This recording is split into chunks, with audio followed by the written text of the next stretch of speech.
Alors, tout d'abord, je voudrais remercier Myriam d'avoir fait l'histoire d'un mouvement récent, jeune, hein, qui pose énormément de questions, puisque voilà, nous ne savons pas exactement qui il est et ce qu'il préconise. Beaucoup de questions se posent, hein, du fait de sa jeunesse et du côté fulgurant de son ascension vers des territoires de plus en plus larges.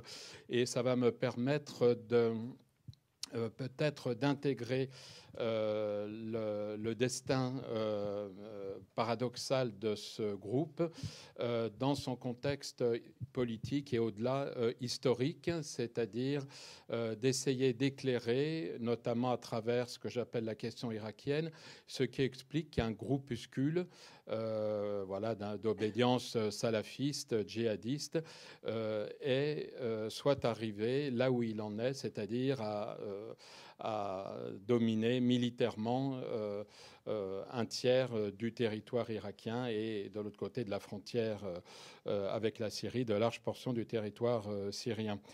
Je crois que c'est d'autant plus utile que, comme vous le savez, depuis hier, nous sommes en guerre officiellement. Et quand on est en guerre, on diabolise l'ennemi. Euh, Diaboliser l'ennemi, c'est, je dirais, voilà, de bonne guerre, mais ça prive aussi de beaucoup d'éléments parce que on s'interdit de trouver les mauvaises raisons, les vraies mauvaises raisons, mais aussi certaines bonnes raisons qui expliquent qu'un mouvement aussi groupusculaire ait réussi ce qu'il a réussi. Et on ne peut pas trouver de réponse sinon dans un contexte politique particulier que Myriam a évoqué et au-delà dans un contexte politique donc plus long terme que je me propose très rapidement d'exposer. Je pense que nous sommes rentrés depuis le début des printemps arabes dans une phase historique de remise en cause de la légitimité des États arabes qui ont été imposés au lendemain de la Première Guerre mondiale pour la plupart par des puissances européennes, donc françaises, britanniques et italiennes en ce qui concerne la Libye. Voilà, on voit un certain nombre d'États en train de s'effondrer. Bon, l'État irakien, à mon avis, est mort. Et voilà, c'est un désaccord que j'ai avec la politique française de soutien à un gouvernement irakien qui ne représente plus l'ensemble de la population irakienne et qui ne peut plus être inclusif à l'heure actuelle. Il ne représente ni les Arabes sunnites, ni les Kurdes qui jouent un double jeu puisqu'ils sont à la fois à Bagdad, mais on sait très bien qu'en fait, ils voguent vers une indépendance inavouée. Donc, un État qui est mort et qui, s'il s'effondre, risque d'entraîner, comme un jeu de domino, d'autres États qui ont une genèse identique, l'État syrien, l'État libanais. Et dans le monde arabe, comme vous le savez, aujourd'hui, des États sont en pleine phase d'effondrement. L'État libyen, qui a aujourd'hui 2 capitales, 2 gouvernements, 2 parlements, et voilà, des divisions à l'infini, mais également le Yémen, divisé entre une rébellion zaïdite, donc chiite, au nord, des régions d'obédience djihadiste et un irrédentisme séparatiste au sud, dans la région d'Aden.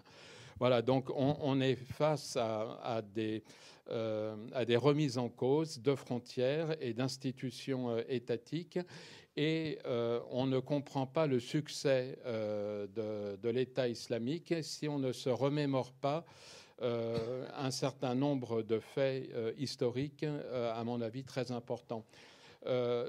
Toutes ces régions, pratiquement, étaient des provinces de l'Empire ottoman, comme vous le savez, jusqu'au premier conflit mondial. Donc l'Empire ottoman était un empire transnational qui unissait des Turcs, des Arabes, des Kurdes essentiellement, et où les identités étaient d'abord religieuses, avec le système des millettes qui organisait pour un certain nombre de minorités religieuses reconnues leurs droits et leurs devoirs. Je rappelle que les chiites duodécimains ne faisaient pas partie de ces millettes. Il n'y avait pas de millettes chiites, et les chiites, aussi bien au Liban qu'en Irak, ont dû lutter contre un pouvoir qu'ils ne reconnaissaient pas comme légitime, mais qu'eux-mêmes qui n'étaient pas reconnus. Le chiisme à l'époque ottomane n'était pas excommunié, mais les autorités religieuses chiites étaient considérées comme n'ayant pas la légitimité que les grands ayatollahs de Najaf et de Kerbela voulaient assumer à l'époque, c'est-à-dire avec un pouvoir politique croissant. Donc on a eu ce contexte où l'Empire ottoman était en guerre donc contre les Alliés, et les Alliés ont voulu miner de l'intérieur ce qui faisait la légitimité, le lien essentiel entre les différentes provinces de l'Empire ottoman, c'est-à-dire le lien religieux, en suscitant et en favorisant des nationalismes les plus contradictoires et en faisant des promesses contradictoires alors aux Arabes, aux Kurdes, aux Arméniens, aux Assyriens également, qui se sont vus promettre l'indépendance ou des foyers nationaux, souvent sur les mêmes territoires. Bon, comme vous le savez, aucune de ces promesses n'a été tenue, et en particulier aucune de ces promesses vis-à-vis des Arabes. À quelques années de distance, on a eu Sir Henry McMahon, qui était le représentant du Bureau arabe du Caire, donc le représentant britannique au Caire, faire la promesse au shérif Hussein de la Mecque qu'il lui réservait donc le titre de calife de tous les Arabes sur un royaume unifié réunissant toutes les provinces arabe de l'Empire ottoman, s'il acceptait de prendre la tête donc d'une armée arabe contre l'Empire ottoman, donc ce qu'il fera.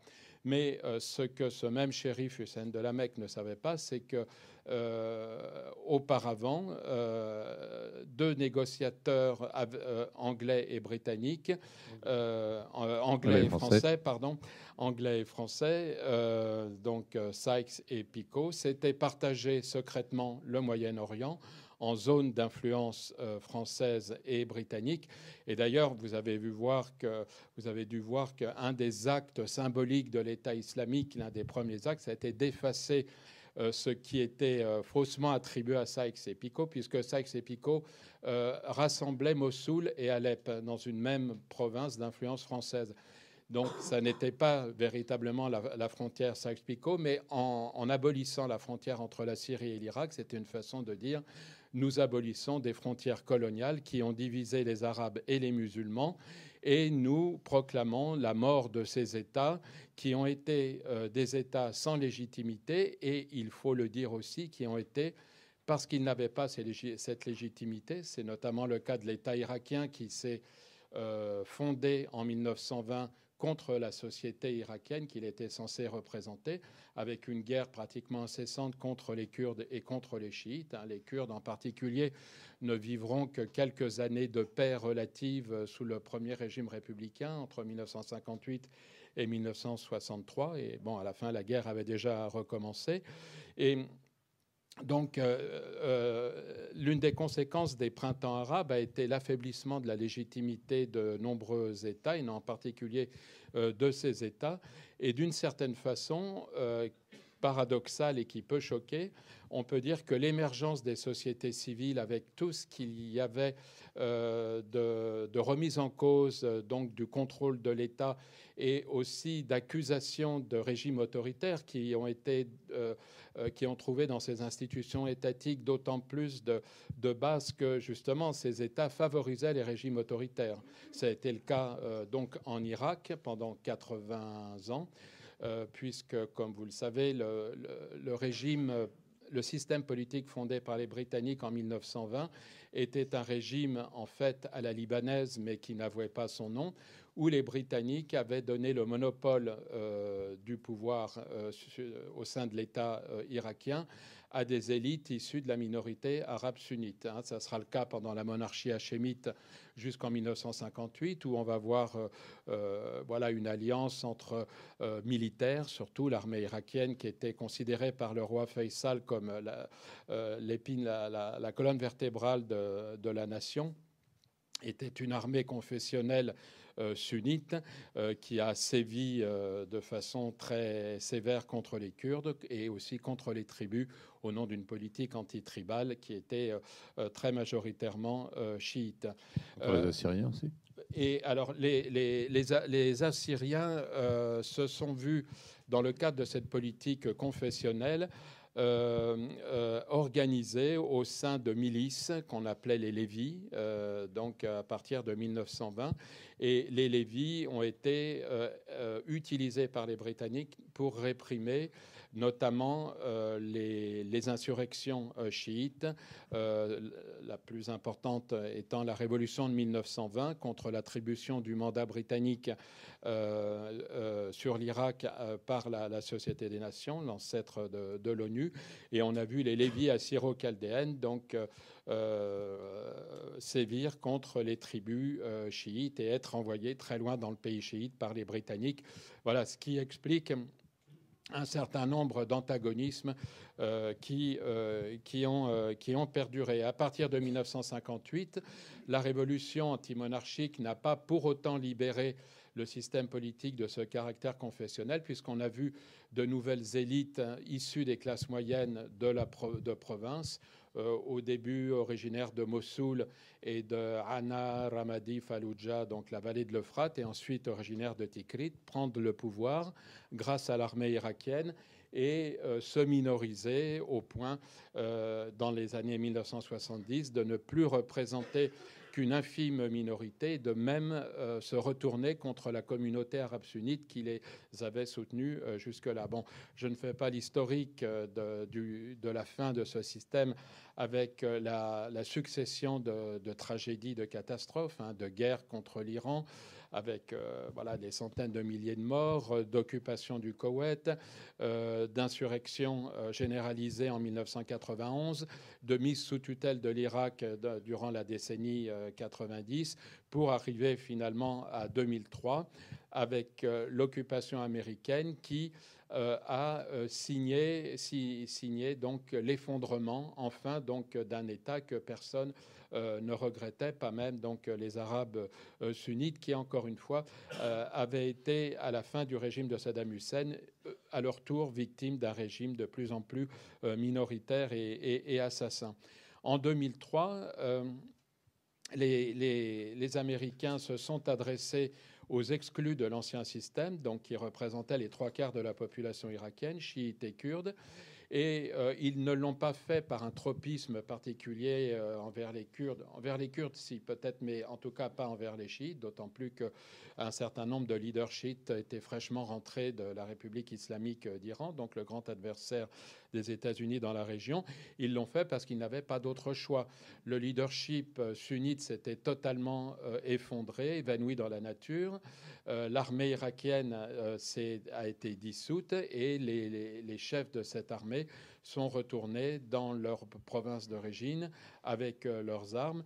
Et c'est donc finalement, entre guillemets, naturellement, que les Américains ont tenté de refonder un second État irakien sur des bases toujours confessionnelles. Mais cette fois-ci à front renversé par rapport à l'État irakien fondé par les Britanniques en 1920, c'est-à-dire en se basant sur un tandem chiito-kurde. Donc ce qu'on a vu, c'est que de façon peut-être paradoxale aussi, il est beaucoup plus facile pour une puissance étrangère de se reposer sur une minorité que sur des majorités, parce que les minorités sont plus malléables et qu'il leur est finalement paradoxalement plus facile de contrôler un pays. Voilà, le système politique fondé par les Britanniques a mis 80 ans pour s'effondrer. Le système politique fondé par les Américains en 2003 s'est effondré avant même que les 10 ans d'anniversaire de ce triste anniversaire ne soient annoncés. Et l'irruption massive de l'État islamique dans les provinces à majorité arabe sunnite ne peut pas se comprendre si l'on ne fait pas référence au fait qu'il y a une perversité dans ce système politique que les Américains ont légué aux Irakiens, c'est le fait qu'il y a forcément des exclus. Il y a forcément des exclus, puisqu'on a essayé de faire passer pour démocratique et pour des majorités démocratiques, ce qui n'était en fait que des majorités démographiques qui, elles, assignent chaque électeur à son identité ethnique ou confessionnelle, qui n'est pas susceptible de bouger. Les Kurdes ont voté pour des partis kurdes, les chiites pour des partis chiites, et les sunnites, au début, ont boycotté les élections. Et ils ont quand même tenté de jouer le jeu en pensant qu'ils pouvaient malgré tout avoir leur place dans ce système politique avant de réaliser que leur place était celle d'une minorité marginalisée, sans ressources et soumise à une répression grandissante avec les exactions d'une armée irakienne qui se comportait dans les régions sunnites, notamment à Mossoul et à Falloujah, comme une armée d'occupation. C'est peut-être triste à dire, mais l'État islamique aujourd'hui n'est pas considéré comme une organisation terroriste par une majorité d'Arabes sunnites d'Irak qui ont accueilli pour une majorité d'entre eux à Mossoul les djihadistes comme des libérateurs. L'armée irakienne s'est rendue coupable, un peu à l'image de l'armée syrienne contre la rébellion contre Bachar el-Assad, d'exactions avec l'utilisation de gaz toxiques, de le largage de barils bourrés d'explosifs sur des quartiers d'habitation à Falloujah et à Mossoul notamment. Et les djihadistes ont été d'autant mieux acceptés qu'ils se sont très vite retirés des villes qu'ils ont occupées.